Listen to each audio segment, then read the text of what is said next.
Hi guys, welcome back to Irish Footy Vlogs. Welcome back to the Premier Division review show. We look back at all the games on Monday night, and we look ahead to some of the games on Friday, give our predictions for those games. Finished at Tolka Park, Shelbourne 1, Bohemians 4. Yet another defeat at Tolka Park, JP, for Shelbourne. They haven't won at home all season. They've been excellent away from home.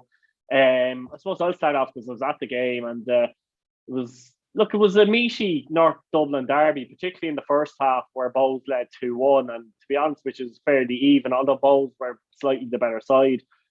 Burst deflected shot, obviously, wrong footed poor Brendan Clark, and gave Bows the lead. Sean Boyd equalised from a corner, in which he simply got out in front of his man and headed home. Talbot did his best to get there.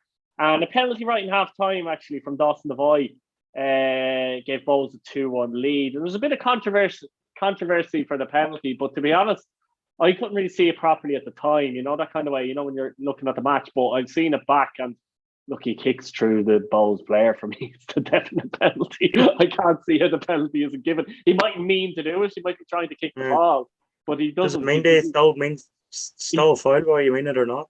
He takes the player out of it completely with a kick, Junior, and for me, it's a penalty. Sorry guys if you think otherwise, but I've no affiliation here either. But second half, Bows kind of ran right, to be honest. A brilliant goal by Twardick in 50, Junior in 66. They could have had one or two more as well. And Shelburne, we often talk about Shelburne, JP, and we say that they're often cut open and transition. This was very evident in this game as well. Now you have to give Bows credit, I have to say, because Bert Twardick in particular, between the lines, caused serious issue for Shells. They were both brilliant. Twardick getting it wide, get crosses into the box to Junior. Junior should have scored one or two more, actually. And Bert was just kind of coming in off the wing centrally and waltzing through the Shelburne defence at times. The Twardick goal actually came from Bert getting through 4 or 5 players, to be honest with you. We picked it up deep, and Clark made a good save, but Junior was in a hand to score. And it's becoming a serious problem for Shells. Weirdly, I don't understand why it's more of a serious problem at home in a tactical sense than it is away. It's very strange, but we know Bows have players like Bert and Twardick and players like that can kill you between the lines if you leave so much space. And Shelburne gave them so much space, but they had this habit of losing the ball in the midfield, and then there's a big gap, you know what I mean, for both players to run into and cause problems. And they obviously conceded quite a few goals that way too. Dawson Devoy played probably his best game that I've seen in a long time for Bows. He controlled the midfield, played very well. There's more the Dawson Devoy of last season and old as such. Shelburne did create 1 or 2 chances, to be honest, later on at 4-1 that they probably should have scored. McInnes missed a great header when Connor Kane played a lovely ball into the box. And I'd say he was about 7 yards out. He headed it over. All he had to do was keep it down. Sean Boyd missed a great chance before that. But it's funny because we were talking about how a lot of Bows fans are questioning Keith Long. Ultimately, Bows are 2 points behind third place in the league. They've only lost 2 matches if you turn it the other way this season out of 11. And it just shows from week to week, you got fans question the manager from week to week, and that doesn't work from week to week, in my opinion. But look, Shelburne will be very disappointed with the result, having won at Derry, of course, on Friday, and that might have played into it a little bit. You might argue in the second half that Shelburne mightn't have the squad to necessarily. They would have put a big effort to win that game in Derry. That they might have ran out of legs, but at the same time, I have to give Bows a lot of credit because there were serious question marks of Bohemians after the Finn Harps result, and rightfully so the way it went. But they were on their game here at Tolka Park, I have to say, and they were very good. It looks that way. It looked that way. I didn't see much of the action. I seen the penalty. I never seen the award of the penalty, but I seen the goal, and I seen the Twardick goal as well. And nice touch, actually, wasn't it, from Twardick to cut inside? It was. Cool. Come inside and then just rolled underneath the goalkeeper, but a good response, because I have to admit I got this one drastically wrong in the previews or the preview show previously. I thought that the result in the Brandywell would have galvanised Shelburne and they getting their first home win of the season. It's quite ironic that they haven't lost away, but they haven't won at home. So it's an unusual scenario they have. But a good result for Bows, especially coming off the back of the result that they got on Friday night. And that was basically why I was predicting a Shelburne win, and this was because Shelburne had were coming into the game on a high, where Bows were possibly going into it on a bit of a lull from conceding a stoppage time goal to 9 men, having played it for 86 minutes against 10 men. So it was an excellent result for them, especially leading into the fixture that they've got now on Friday night. They kind of needed a result to take them into that fixture. But if there's always a turning point in the season, I feel that whenever your back's against the wall, there's always a turning point and a result that you can get, and this could possibly be the result for Keith Long. Now, I don't expect them to go on Friday night and back it up with another win, but what I will probably expect is to see them go into that Shamrock Rovers game with a lot more confidence than what they previously probably would have done.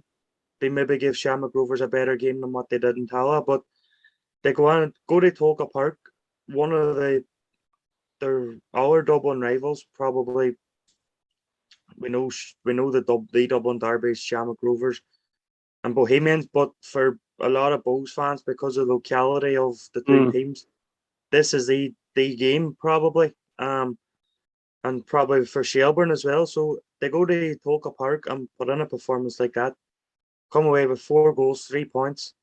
What more can Keith Long ask for? I know fans are starting to doubt him, basically because of the course of how the season has started. But as Cian maybe touched on in the past, Bows think they're better than what they are, possibly. No, I don't know if the dressing room would think that, but there's certainly an element somewhere that thought that, and it's just about coming down to a wee bit of sense of reality and realizing exactly where you're at. The result, look, was not. They should be beating UCD. They should be beating Harps. But is this a kickstart now that their season needs? Who knows? But as you say, they're only 2 points off third place. Is it 2 games they've lost in the entire season out of 11 games? And both they won to Derry in the last minute. The other 1-0 defeat in Tala. So it's not all doom and gloom. But as I say, all the team needs is one result to turn their season, and this could quite possibly be the result for Bows. Like, as for Shelburne, it's an odd one because why I say it every week, but those goals they concede in transition and the way they often lose the ball in midfield, they're both squeezed up, of course. But why does that happen particularly at home rather than away from home? Like, you would witness Shelburne up in Derry. I bet you they didn't really look like that, did they, as such? They didn't look like they were getting caught in transition, or did they look different the way they were set or something? In the first half, they probably did. But that's because I think Derry took a game did more in the first half. Second half, Shelburne looked more solid in the setup, but they were winning the second balls in the Brandywell. I think you could see why they're unbeaten away from home when you watch them against Derry, because I think they probably set up different. They set up not to get beat. I think. Should they be doing that at Tolka in a way? That's what I'm about to say. At home, they probably feel a wee bit different, but they probably feel that they're at home. The onus is on them to take a game 2 teams. And that's probably why they're getting caught out in transition, because they're taking the game 2 teams when they probably don't have the players to do it. And then when what's happening is, JP, as well, I think you're right, the other teams are thinking that they can catch them more in a counter when they go to Tolka. Whereas if say a Bows or Pats who won at Tolka this season in the similar styles, by the way, if they were playing at Richmond or at Dalymount, there's more of an onus on Bows and Pats to actually play that more possession game and go at them. So Shelburne, they're not as open, as, let's say. Exactly. Like, if we saw the winning goal for Shamrock Rovers at Tolka, it came from Shelburne losing the ball on the halfway line. Another example, the transition, and then all of a sudden 2 passes and the ball's at the striker's feet. But let's not, like, if you take out their home results, the first game was a 3-0 defeat to Pats. They lost 3-0 to Harps. They've lost 4-1 the Bows. And then you take in where they lost 2-1 to Rovers and 1-0 to Derry. It's not for me to say where they're going wrong, but I know Damien Duffett's probably going to be annoying him, not trying to figure it out why it's going wrong at home. I just feel that they're probably trying to take games to teams at home because they're the home team and they feel that they probably have to. They look a little bit more anxious to me as well when they're home as well. Is it because of they have the partisan crowd, as in that they have obviously they're at home, they're going to have the partisan crowd, they're going to have more fans there. There's more fans that be at the home games, that be at away games, that are going to be roaring them on. They maybe push on, and then because now that they're stage now, we're in the second series of matches and they still haven't won at home. There's going to be a wee bit more anxiousness. They go and try and get that first one, and it could potentially leave themselves open. They losing more games at home, conceding far more goals on transition. I just think away they're a perfect team away from home. They'll sit in, they'll invite you on, and then they'll hit you on the counter. Where Toca, they seem to be quite the opposite. The teams are inviting them on, and Shelbourne are taking the invitation, and teams are just picking them off. Yeah, it'd be interesting because something will have to give either way. So it'd be interesting to see which one kind of gives if you get me. United Park are heading the game. Park finished shot. The United won. Derry City won. Thompson with superb goal in 31. Brennan with an instinctive goal on 40. Now, we spoke in the previous show, JP. It'd be interesting to see how Derry react in this game. And we said they don't necessarily have to win to show good reaction. I actually thought they reacted quite well in this game. I thought the first half was...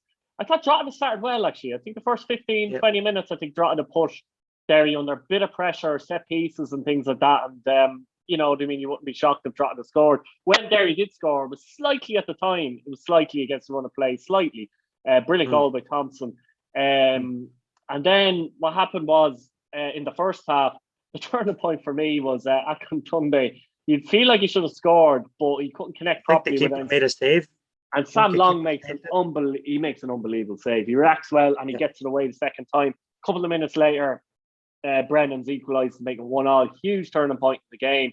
Second half, I think Derry generally turned on the style, and I think in the last 20 minutes, particularly, I think Derry threw not the kitchen sink, but the whole house of Drogheda, and they played with a lot of purpose. I thought they played excellent football in the final third. I mean, if you're trying to look at a team and how to play in the final third. Purpose, pace, no hesitation, good passing, getting the ball wide when they could. Two things, a little bit unlucky not to have scored thanks to Sam Long in the post, and I suppose Drogheda really, really digging in and showing how good of an actual team, unit and spiritual team they are. Yeah. So two things were to happen there. I think ultimately Derry will be disappointed not to come away with the 3 points. And Drogheda would be absolutely delighted to be unbeaten in 6. But as I said, Derry's reaction, I think, was very, very good. It just didn't come away with the 3 points, basically. That's it. Like, I was happy with how we responded because we went down to probably one of the toughest venues in the league. And it's a tough venue because the pitch is tight, the fans are on you. Drogheda have a really good home support. And they make it difficult no matter who it is going there. As you say, Drogheda started the brighter. And if they'd scored in their opening 15, 20 minutes, nothing would have been a surprise because they did put Derry under quite a bit of pressure. And they had quite a few corners. But I thought Derry dealt with it well, came into the game. They started the up the tempo a wee bit, and then the ball comes to Thompson. He does well, smashes it past the keeper. And then touched on it there, Akintunde's chance. Was it a few minutes where the tail of 2 goalkeepers, where the Drogheda keeper makes a great save to keep his team in it, because I think if Akintunde scores that there, he'd probably go on to win the game comfortably in the end. Yeah. And then it comes down in the guard side. Should he have caught it? Should he have punched it? In the end, they don't nail it really because I think it hit him in the forearm. He'll be disappointed. But a fortune for Drogheda because I think Weir tries to go for the bicycle kick volley and he gets it all wrong. And luckily for him, there was 2 Drogheda players who thought it was their birthday because they had a tap on. That's typical Ryan Brennan, though. He just happens to be in the right place at the right time. That's what he does. Like, it was, but the second half, I thought Derry took a wee while to get going, but when they did get going, I thought there was probably going to be only one winner in the game. We've hit the post twice. I think Patchins had a free kick under the wall, it hit the post. Then there was a nice wee through ball for Matty Smith, and he took it first time. And the goalkeeper got his legs dead. But then it still fell, but it fell for Drogheda, man. And Mm. I said the person beside me, I think there was about 20 minutes to go when that happened. I said the person beside me, do you ever just get the feeling that it's not going to be your night whenever that happened? Because at that stage we had created a few other chances as well. Mm. And Shane McLinney hits the post from a corner with a header. And it was just one of them nights where Sam Long just showed his worth to Drogheda. Mm. Can't fault Derry for the response because, as we said in the build-up, they don't necessarily have to win the game. They show a good response to losing. But what it does do is it means that when they go play UCD on Friday night, they have to win now in the Brandywell. Like, because these are the types of games now that you have to win. Like, if you want to challenge Rovers, look, I know we're 6 points clear and we were never going to maintain the 6 point lead, that at some stage it was going to be reduced, and it's been reduced over the last 2 games. So it's about now Derry going, beating UCD and keeping the 1 point gap, or potentially increasing it again, depending on how Shamrock Rovers do. But look, they went to a side who are unbeaten in 5 going into it. They're now unbeaten in 6. They've won 2 games and drew the other 4. They've beat 2 very good teams in St. Pat's and Dundalk, so it's not like they fluked the result against other teams. They've put in 6 really good performances and got, what is it, 10 points over 6 games, or 2 wins and 4 draws. That'd be right. Yeah. Spot on. So Drogheda are becoming a really difficult team to beat. They're not as easy to score against as they were over the first 6 or 7 matches. And full credit to Kevin Doherty, because it looked like that they were probably going to struggle this season with the way that they were conceding goals. Even though they were scoring, they were still conceding a fair lot. You thought that they were going to get a hiding some night, but they've really tightened up at the back. And as we've touched on it before, they have players where they can rotate if they need to. I know they've a few out injured. But look, a very good performance from Derry, a very good performance from Drogheda. If Derry had won it, it's a case of, if Derry had gone on to win that game, you could have said, well, Derry deserved the 3 points. But at the same time, you have to say Drogheda deserved their point as well. So it's one of them games where both Drogheda deserved what they got, where if Derry had gone on to win it, you could say that Derry deserved to win the game too. So, look, it's a point for Derry, point for Drogheda. And I'm sure that if he'd given, I know Rory Higgins probably, he'll want 3 points every game, every manager does, but after the result on Friday night, I'm sure that he would have taken a point at the start of this game. Yeah, he definitely would have been pleased with the reaction. Shamrock Rovers 1, Dundalk 0. Danny Mandron 66, and I think this is where the Friday Monday thing comes into the equation. I mean, you look at Aaron Green coming in for Rovers, Mandrew. We talked about this a few weeks ago. Do you remember we said Graham Burke was in there, and it'll switch over, and Mandrew will be in at some stage, and he'll take over, and it just keeps everything fresh for them. I think that's what it is for them. Like, a Mandrew's come in now to the equation. Lovely ball through, but Jack Burns set him up in a great run, a great finish. But the Dundalk win, it was a very comfortable 1-0, actually. It was comfortable 1-0, as you'll see. And in many ways, they've had 2 comfortable 1-0s over Friday and Monday. I don't think Dundalk had a chance in this match, JP, by the way. Certainly didn't have a shot on target. So Shamrock Rovers will be delighted. They're after reeling Derry in. They're a point behind. They were 6 behind before the games of Friday. Isn't that right? They were, yeah. And look, that ability to be able to keep players fresh and bring in other players to keep the players hungry. And look, they've won how many games in the bounce? I think it's 4 or 5 in the bounce now. Is it 6 in the bounce since the Sligo game? But look, they're flying, and they're picking up the results. And 4, 4 in the bounce. Oh, it's 4. It feels like more, doesn't it? It actually doesn't feel like more. But they've won 4 in the bounce, and we did say that, though. They're capable of going 6-7 games, winning in a row. And look, a good performance. They'll be disappointed they didn't add to the lead, if I'm honest, in the game, because you know yourself, once it's 1-0, you're never comfortable, even if the game is going as such. But once the full-time whistle goes, you look at it and say, another comfortable win for Rovers, another clean sheet as well. So that foundation they're getting at the back that was there last season has improved again. And 3 points, a point behind Derry. In the lead up to this game, I didn't think Dundalk would get anything out of it. And when I saw the lineup that Dundalk had picked, I didn't think they would get anything out of it. I thought it would have been a lot more than 1-0. and that was no disrespect. They Dundalk. I just thought that Shamrock Rovers are in their groove now, that they're going to be hard to beat. And as you say, the Friday, Monday it comes in it. They're probably the best team that can deal with it, because as we've talked, as you mentioned there, Graham Burke and Danny Mandry, but they've also got Rory Gaffney and Aaron Green that they can change up. They're not conceding the goals that they were over the first 4 or 5 matches, where they gifted Derry a goal, they gifted Sligo a goal, and probably gifted a goal to Pats, I think, as well. And, well, I think it was a good corner, wasn't it? But at the same time, they probably were disappointed. Yeah, but it was still unlike them, yeah. Yeah, they're not conceding the silly goals that we saw, and they don't give you many chances whenever they're not. They don't give you many chances when they're on it. So whenever you do get chances, you have to take it. But they've done well to reel it in. As a Derry fan, we knew that if there was one team that could reel it in, well, it was 6 points, 9 points, whatever. It was Shamrock Rovers, basically because of the squad that they have, and they've been the champions for the last 2 years. They know what it takes. But look, it's a long season. Rovers will know that. Derry will know that. Other teams will know that. And it just, the result in the Brandywell on Friday night just shows that anybody can beat anybody in this league. And if you're not on it for 90 minutes, then you'll be punished. And look, fair play to Rovers.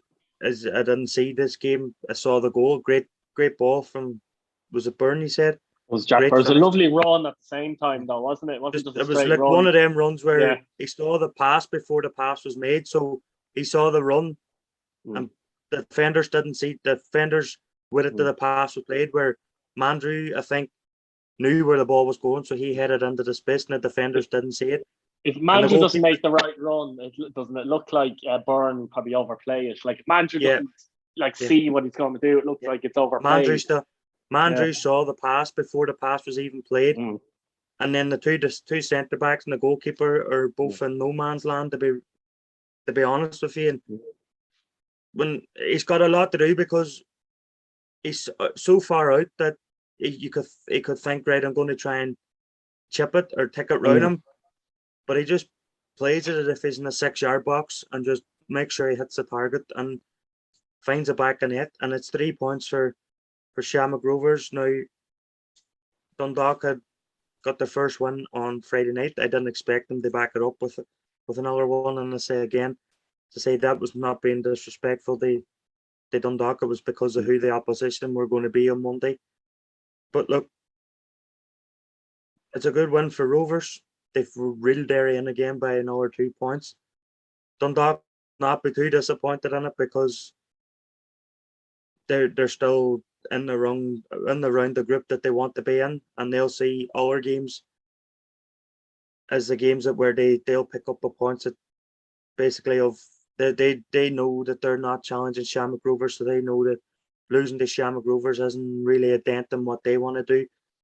But what they will want to do is pick up wins now in the games ahead before they have to play the likes of Shamrock Rovers and Derry again. Absolutely. Finished UCD 1, St. Patrick's Leg 2 at the Belfield Bowl. And I tell you one thing, Pat's got out of jail on this one. Colin Whelan gives UCD the lead with 20 minutes to go. And you're thinking Pats are in big trouble in this game, obviously. But Ben McCormack scores after 75. Now, 2 things here. First of all, I think UCD panicked, to be honest with you, late on this game after going front, because the penalty they give away, some people say it was a little harsh. For me, it is a penalty, but there's no need to do it. I think it was a Ben McCormack, I can't remember, it was Darren Burns and Ben McCormack moving away from goal on the edge of the area, and the UCD player commits himself. Now, 2 things there. Don't commit yourself, so don't give an excuse to give away a penalty. There's no danger. There's literally no danger. And all of a sudden, Pat's in the penalty to get back into the game 5 minutes after going 1 down. Doyle misses the penalty straight to the goalkeeper. Not a great penalty. McCormack does well to follow up and score. And then the last minute, McCormack takes a corner. Joe Evans at the back stick, but it actually hits Dignam and goes into the back. And then it's kind of a panicky OG as well, if you get me. So, to be honest, Pat's absolutely delighted, JP, because they got out of jail in this one big time. UCD, though, will be kicking themselves, in my opinion, because they got themselves in the position to win. And I think they've pure panicked, and they've literally thrown the game. Now, Pats deserve a bit of credit, to be fair, for a bit of spirit. But as I said, that penalty was literally handed to them, and I think they panicked here, UCD, and they're a team, they're bottom of the league on 4 points, and they've had a couple of games recently where maybe they should have got more out of, and they didn't. It's concerning for them, disappointing for them, and as I said, Pats can breathe sigh of relief. They got the 3 points there. Aye, that's 2 games now that UCD have let teams off the hook. They let Sligo off the hook a couple of weeks ago in the showgrounds, and now they've let some Pats off the hook, and Andy Myler will be disappointed, especially in this game, because they led, and they've practically gifted the 3 points to some Pats. They took the lead so late in the game, and then they've come out of it with absolutely nothing. And as you say, it must have been panic, and it hasn't come from great play from Pats or Pats putting them under pressure and stuff like that. They've actually gifted them the 3 points, and like the penalty, Pats must have thought all the penalties came at once, because it's not as if a player's through a goal or anything like that, a shot or anything like that. The player's literally going outside the box and he's taking them out. It's hard to understand that. Like, really, it's about using your head. If he's going away from goal, keep him fishing that way. Don't give him an opportunity. You're coming up against a team whose confidence must be shot, because they were going into the game with, was it 4 games without a win, or 5, something like that. 4, yeah. So you've just taken the lead against them. Their confidence are shot. They're going to start panicking. They're going to, but what you don't want to do, Ian, is just panic yourself and give them a route back in the game. And ultimately, that's what UCD done. And you have to give credit to Pats. They took the opportunities that they were given. Tim Clancy will know his team have got off the hook here. Andy Myler will be disappointed, because he just saw this as, he'll see every game probably as a free hit other than the games he comes up against and Harps. So you'll see that this game is one that got away in terms of closing the gap to Harps, because he knows that his team need to start picking up points if they want to stay up. It's a difficult league. Points are going to be hard to come by for any team. You have to work for them.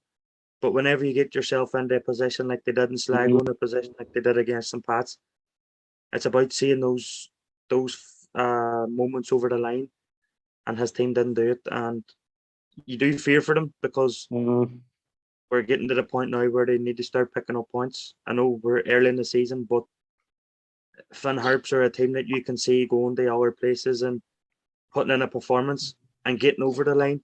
Put this way, JP, if Finn Harps go 1-up against St. Patrick's Athletic with 20 minutes to go, are they losing the game, do you think?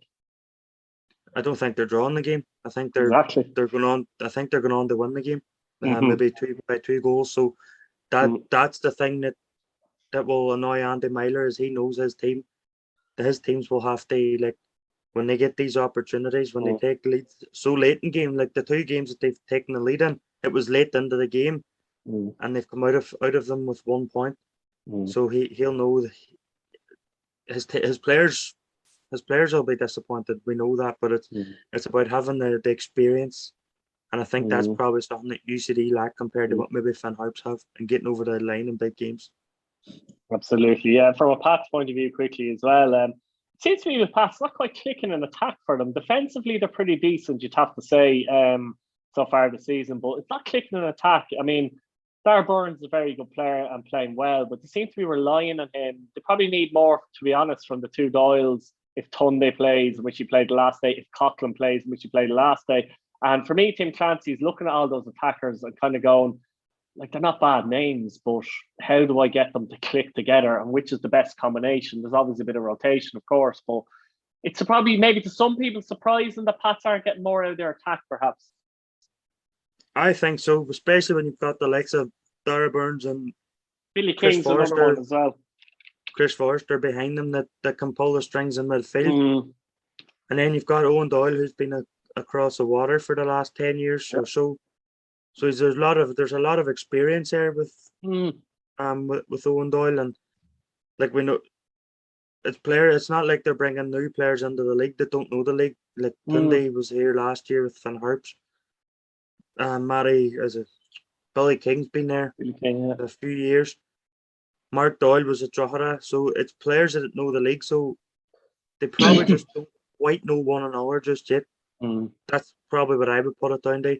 mm, Look, I don't worry for Pats because I think that mm, over the course of the season, they will find results when they don't play well like they did the last day. mm, But the thing is their fans will want them to be a wee bit more assertive in games and mm. not like just crawling over the lines in certain games. So they'll know they've got off the hook, and they'll really want to like this one behind them and say, right, we got off the hook here. Let's not go get ourselves in that situation again. Absolutely. So in one of the Northwest derbies, I want to be the Northwest derby, it finished with Arsenal, Sligo Rovers 1, the Buffet. I think this caught us off the hop a little bit as well. But look, nothing surprises in this league. First win in 5 for Sligo. Finn Harps would be disappointed. O'Sullivan scored. It was a good sweep and move with Sligo, but it was a scrappy goal in the end. But I didn't see anything in this game, to be honest. But talking to fans from both sides, and it wasn't the best game. A draw probably would have been a better result. But that said, do you think Sligo will give 2 hoots after the form they've been on, a scrappy 1-0 win away to Finn Harps? I think most teams would take that, wouldn't they? Aye, as you say, whenever you're in a bad run of form, it just takes one result. Like I said it about Bows, they put in a good performance and got the result. Where Sligo have been in probably something similar, where they've been they've been absolutely dire and haven't won in so many matches, and they've gone up to Buffet, and I myself tipped Finn Harps to win the game. Basically because of the ending on Friday night and how they ended that game, and then they were coming back, and they've probably felt the Friday Monday sort of back to back. But Sligo won't give 2 hits, as you say. They've gone up to a difficult venue. They've won one by a goal to nil. Carlos Sullivan going back to his old stomping ground and bagging the winning goal. And whenever you're down in terms of not getting results, you just need to dig in and get a scrappy 1-0 or 2-1 or something like that. And there's probably no harder venue to do it in as outside of probably Tala. There's probably no harder venue to go to whenever you're looking for a result to get yourself back on track than Finn Park, because they do make it difficult for teams. But as we know, they've lost a lot of experienced players from over the last couple of years, and they're a fairly new team themselves, trying to find the feet with one another and stuff like that. So Liam Buckley will be happy. He's got his team are back on the winning ways, and he'll want to use this result now to kickstart the season once again.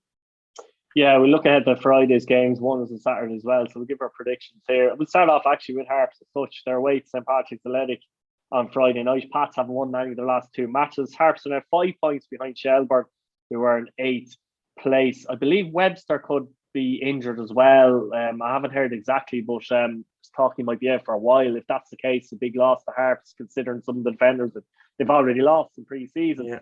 Pats will be very eager to try and obviously win at home in front of their crowd. It'd be interesting to see if they react to the win in UCD and kind of go, all right, lads, this could be a little turning point. But, you know, it is going to be a difficult game for Pats at Inchicore. The last time Harps were in Dublin, they drew in Bowes, of course, as we know. How you calling this one? I think it'd be tight, to be honest with you. I think it'll be tight. I think on the Webster injury, if it's long term, it could be a huge detrimental effect. They Finn Harps, not just in the games coming up, but over the course of their season. I expect St Pats to win this. I think St Pats they'll not win it comfortably. It's never a comfortable game when you play Finn Harps, even if scorelines sometimes suggest that it is. I expect St Pats. I think St Pats will win this 1-0. I'm going for 1-0 as well. Dundalk and Shelburne at Oriel Park, and of course we know how good Shelburne are away from home. And the last time they got a bit of a hiding against Finn Harps, they went in a good run of form. I know they lost one against the Rovers, but they had good results in between. That was last minute against Rovers. In a way, this is a dangerous game for Dundalk, isn't it? It is, as we all know too well, as we saw it last week in the Brandywell. You're coming up against a team who can't win at home, but can't lose away. And I think this is the perfect game, as we talk in the review in Shelburne, is they'll go to Oriel Park and they'll look for Dundalk to come on to them rather than the other way around, the way they do it in Tolka Park. It's a difficult one to call because basically of what we've spoke about in reviewing the matches, and there's something tell me Dundalk will win it, but I think I might end up a draw. But I wouldn't be surprised if Dundalk won it. But I'm going to go for a draw in this game. Yeah, I'm actually rolling the same way. Still there, I'll go for a 1-1. But I think the first goal could be crucial. I think if Dundalk get the first goal, they go on and win the game, to be honest with you. But if Shelbourne get it, you could still see a draw, you know what I mean? Yeah. But Dundalk have to get the first goal, I think.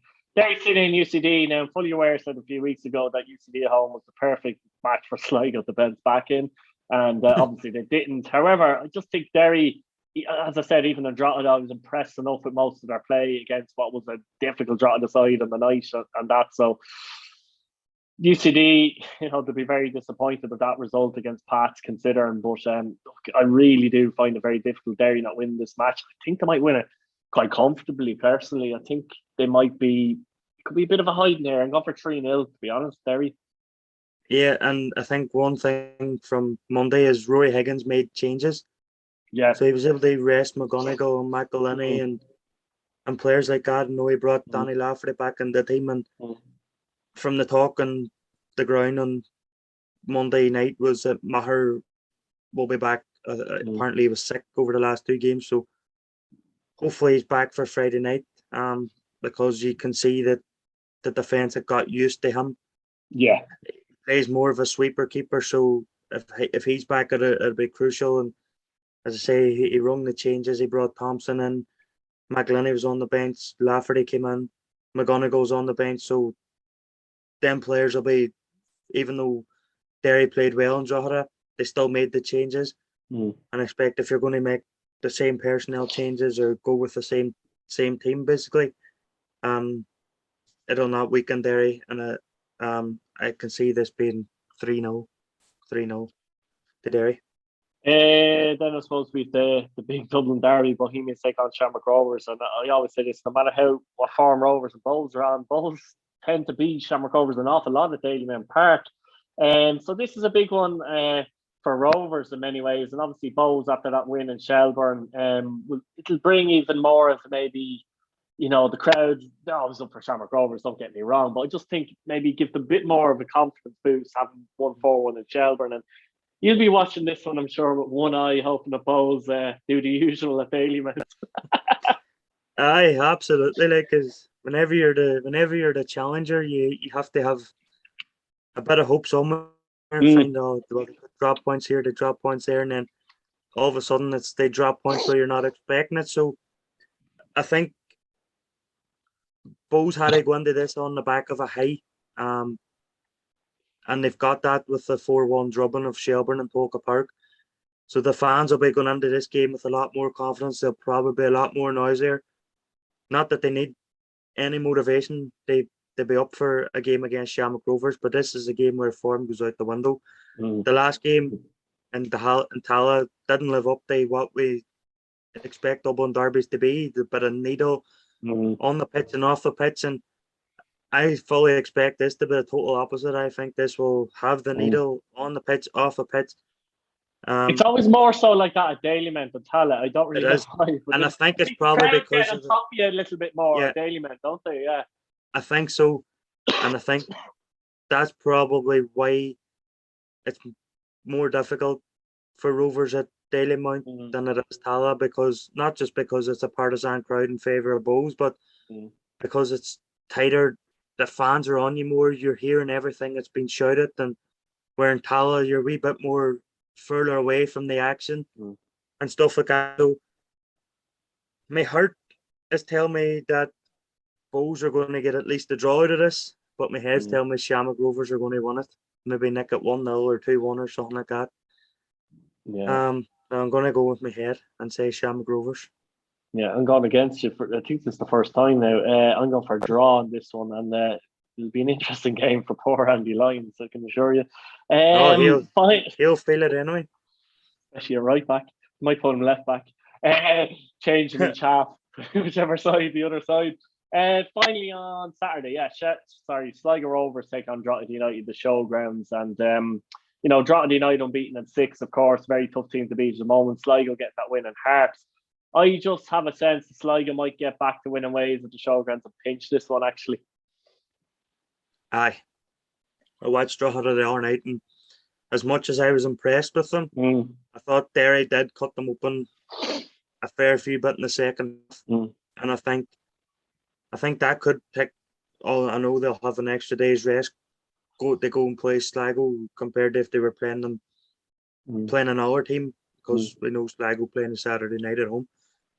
As much as I was impressed with how they hung on against Derry, I just felt that maybe another 5 minutes and Derry could have nicked the game, and it could potentially, because of the effort that they had to put in that second half against Derry, could potentially have a bit of an effect going into this game. Although we have spoken that in the past about Drogheda having the players that they can rotate and stuff like that, but I know a fair few of them are injured at the minute, so Kevin Doherty's squad is not as big as what it had been previously. So I think Sligo, they'll not win it. They'll not be comfortable in the game, I don't think. I think Drogheda will score. I think I'm going to go for 2-1 Sligo. I think if I was going to go 2-1 too. I think we're only different with one of them, actually, which is interesting this week. But the Dublin Derby. Yeah. So the result will be the other way now. Bowles will probably end up winning. So I tell you what surprised me anyway. Look, JP, thanks very much for coming on. And guys, thanks for watching. Let us know what you think in the comments. Let us know what you think of the games. Previously on Monday, give us a few predictions for Friday. And subscribe to the channel if you haven't already. Hit your bell notification button. Cheers, JP. No bother, Keith.